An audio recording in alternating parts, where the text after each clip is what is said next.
কেমেৰাৰ সন্মুখত কান্দি উঠিল জুবিন গাৰ্গৰ পত্নী গৰিমা শইকীয়াগাগে।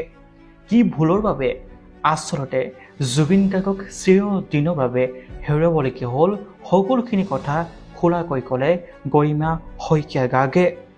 ছিংগাপুৰৰ পৰা অহা জুবিন গাৰ্গৰ মৰণোত্তৰ পৰীক্ষাৰ ৰিপৰ্ট অসমৰ SIT দলে গৰিমা শইকীয়াগাগক অৰ্পণ কৰিছিল আৰু গৰিমা শইকীয়াগাগে পুনৰ SIT দলক সেই মৰণোত্তৰ ৰিপৰ্ট উভতাই পঠিয়ালে আৰু কান্দি কান্দি কেমেৰাৰ সন্মুখত ক'লে বহু কথা। CID সন্মুখত শেখৰজ্যোতি গোস্বামীয়ে সিদ্ধাৰ্থৰ শৰ্মাৰ আৰু শ্যামকানু মহন্তৰ বিৰুদ্ধে এক ভয়ংকৰ অভিযোগ উত্থাপন কৰিছে। তেওঁ কৈছে যে শ্যামকানু মহন্তৰ আৰু সিদ্ধাৰ্থৰ শৰ্মাই বিষপান কৰোৱাই জুবিন গাৰ্গক পৰিকল্পিতভাৱে হত্যা কৰিছিল আৰু তাৰ পাছতে মন্তব্য আগবঢ়াইছিল গৰিমা শইকীয়াগাগে।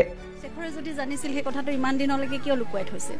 আৰু যিকে নহওক ইনভেষ্টিগেশ্যন চলি আছে, গতিকে কথা ওলাবই। যদি কোনোবাই কৰিছে তেনেহ'লে তাক কঠোৰতকৈ কঠোৰতম শাস্তি হ'ব লাগিব। এই মানুহজনক এনেকুৱা অৱস্থালৈ নিব লগা কিয় হ'ব পাৰে?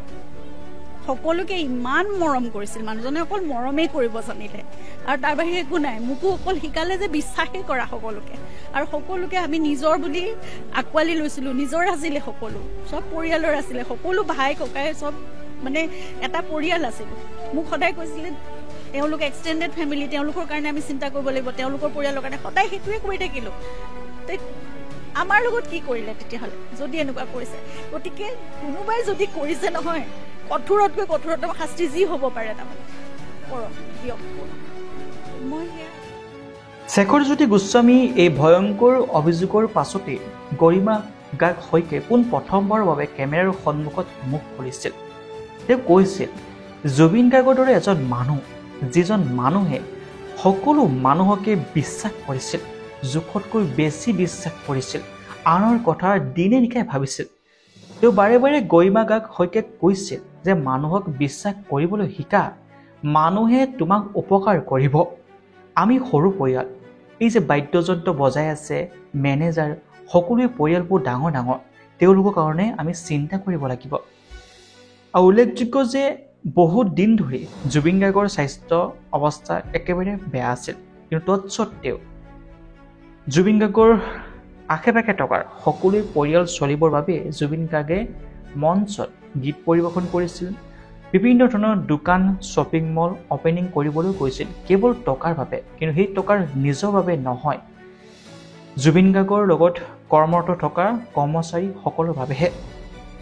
গৰিমা শইকীয়াগাগে কৈছে যে মানুহক বেছিকৈ বিশ্বাস কৰিলোঁ আৰু তাৰ পৰিণাম আজি মই ভুগিছোঁ। জুবিনে মোক কৈছিল যে মানুহক বিশ্বাস কৰিবলৈ শিকা। আজি সেই বিশ্বাস কৰিয়েই এই ভুলৰ বাবেই মই জুবিন গাৰ্গক চিৰদিনৰ বাবে হেৰুৱাবলগীয়া হ'ল। সঁচাকৈ অসমবাসীও আপোনাক এইটো কথাই ক'ব বিচাৰিছে যে জোখতকৈ বেছি আপুনি আৰু জীৱনত কাকো বিশ্বাস নকৰিব। আইন প্ৰশাসনে যি কাম কৰি আছে তেওঁলোকক পূৰ্ণ সহযোগিতা কৰক।